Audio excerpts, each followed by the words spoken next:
1940 के बाद बिहार की राजधानी पटना में आज कांग्रेस वर्किंग कमेटी की बैठक हुई। बड़ी खबर, यानी आजाद भारत में या आजादी के बाद पहली बार पटना के कांग्रेस मुख्यालय में, जिसे सदाकत आश्रम के नाम से जाना जाता है, कांग्रेस की नीति निर्धारक इकट्ठा हुए और तय हुआ कि कांग्रेस गठबंधन के तहत चुनाव लड़ेगी और कांग्रेस के सभी बड़े नेता चुनाव प्रचार में हिस्सा लेंगे। लेकिन क्या सीएम चेहरा तेजस्वी होंगे?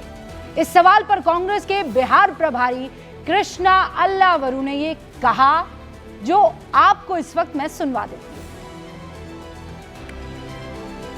शुक्रिया।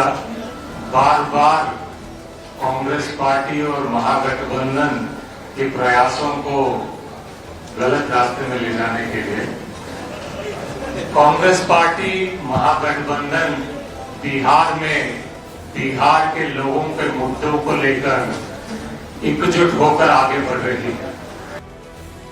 यानी कांग्रेस को सीएम पद के उम्मीदवार का सवाल भटकाने की कोशिश लगती है और इसीलिए कांग्रेस चुनाव से पहले सीएम के चेहरे पर सस्पेंस बरकरार रखना चाहती है।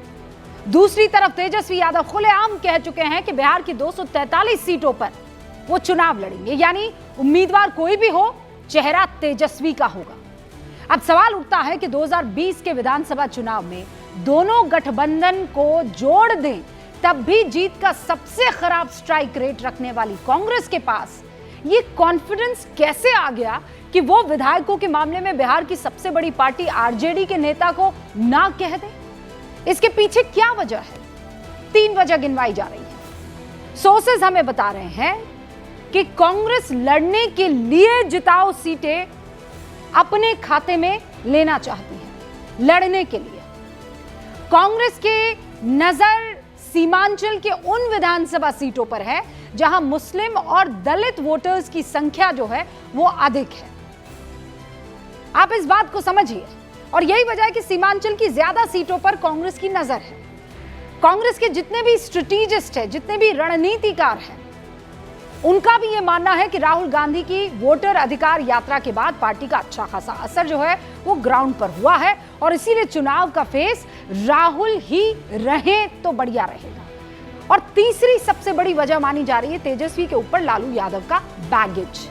कांग्रेस के रणनीतिकारों को लगता है कि तेजस्वी का चेहरा स्विंग वोटरों को इंडिया ब्लॉक के पक्ष में आने से रोक सकता है, इसीलिए बिना किसी चेहरे की घोषणा के चुनाव में जाना सही होगा।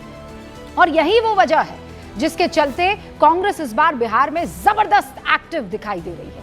कांग्रेस की ये जो सक्रियता है, अगर किसी के लिए सबसे बड़ा परेशानी का सबब बन रही है या मुश्किल खड़ी करने वाली है, तो वो किसी और के लिए नहीं, वो तेजस्वी यादव के लिए। क्योंकि अभी तक तेजस्वी को लगता था कि बिहार में वो जो एजेंडा सेट करेंगे उसे पूरा इंडिया ब्लॉक आगे बढ़ाएगा। अचानक राहुल गांधी की एंट्री होती है, तेजस्वी के इस सपने को तोड़ दिया जाता है।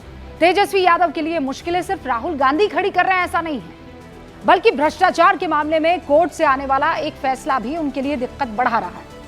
नौकरी के बदले जमीन घोटाला मामले में आज दिल्ली की राउज एवेन्यू कोर्ट ने लालू प्रसाद यादव, तेजस्वी यादव, राबड़ी देवी समेत सभी आरोपियों को 13 अक्टूबर को सुबह 10 बजे कोर्ट में पेश होने का आदेश दे दिया है। कोर्ट 13 अक्टूबर को इस मामले में फैसला सुनाएगी। अगर कोर्ट की तरफ से तेजस्वी के खिलाफ फैसला आता है तो उनके लिए रणनीतिक और राजनीतिक मुश्किलें बढ़ सकती हैं। ऐसे में कांग्रेस फिलहाल सीएम चेहरे पर कुछ भी कहने को तैयार नहीं दिख रही है और आज सीडब्ल्यूसी की बैठक में भी सीएम चेहरे पर कोई फैसला नहीं लिया गया है, बल्कि पूरा का पूरा फोकस वोट चोरी पर रहा है। और सीडब्ल्यूसी ने इस मुद्दे पर प्रस्ताव पास किया कि हम वोट चोरी को सबसे बड़ा और सबसे अहम मुद्दा बनाकर चुनावों में उतरेंगे, जबकि सियासी पंडितों का यह मानना है कि बिहार जैसे सियासी रूप से एक्टिव राज्य में वोट चोरी का मुद्दा ग्राउंड पर असर नहीं छोड़ रहा। जो लोग पंचायत से लेकर लोकसभा चुनाव तक हर बार वोट डालते हैं, वो वोट चोरी से कैसे कनेक्ट कर सकते हैं, उनका ये पूछना है। जबकि तेजस्वी जिस दवाई, पढ़ाई, कमाई के मुद्दे को चुनाव में केंद्र बनाना चाहते हैं या चुनाव के केंद्र में रखना चाहते हैं, वो इशू ज्यादा कनेक्ट करने वाले हैं। कांग्रेस आरजेडी के बीच इसी नूरा कुश्ती का मजा भारतीय जनता पार्टी ले रही है। बीजेपी ने कांग्रेस के सीडब्ल्यूसी की बैठक पर तंज कसते हुए क्या कहा जानते हैं कि सीडब्ल्यूसी करके कांग्रेस आरजेडी पर प्रेशर बना रही है ताकि कुछ और सीटें वो हथिया सके। इसीलिए ही कांग्रेस तेजस्वी के नेतृत्व को लेकर चुप्पी साधे हुए है। हालांकि एनडीए में भी अभी तक सीट शेयरिंग पर कोई तरह की फाइनल खबर नहीं आई है। चिराग और जितिन राम मांझी कुछ सीटों को लेकर आमने सामने हैं नीतीश के चेहरे पर, लेकिन सभी का एक मत है कि हम इनके नेतृत्व में चुनाव लड़ेंगे, अंदर खाने कुछ भी हो। दूसरी तरफ इंडिया ब्लॉक में चेहरे पर सबसे बड़ा संशय है। इसीलिए आज गूंज में हम राजनीतिक विश्लेषकों और वरिष्ठ पत्रकारों के पैनल को लेकर आए हैं, क्योंकि यहां पर ये जो नूरा कुश्ती हो रही है इस पर बीजेपी मजा लेगी, कांग्रेस बचने की कोशिश करेगी और आरजेडी कहेगी नहीं सब ठीक है। लेकिन जो पत्रकारों की नजर से हम देखेंगे और समझेंगे वो और डिटेल में ये बता पाएगी कि चल क्या रहा है। और इसीलिए आज सारे खास मेहमान या तो पहले पत्रकार रहे हैं और अब राजनीतिक विश्लेषक हैं या फिर सब एक्टिव जर्नलिज्म में हैं। तेजस्वी को सीएम चेहरा बनाने से कांग्रेस को क्या दिक्कत है, आज सवाल ये पूछा जाएगा। सवाल ये कि अचानक कांग्रेस में इतना कॉन्फिडेंस कहां से आ गया कि वो आरजेडी को आंख दिखाने लग गई है।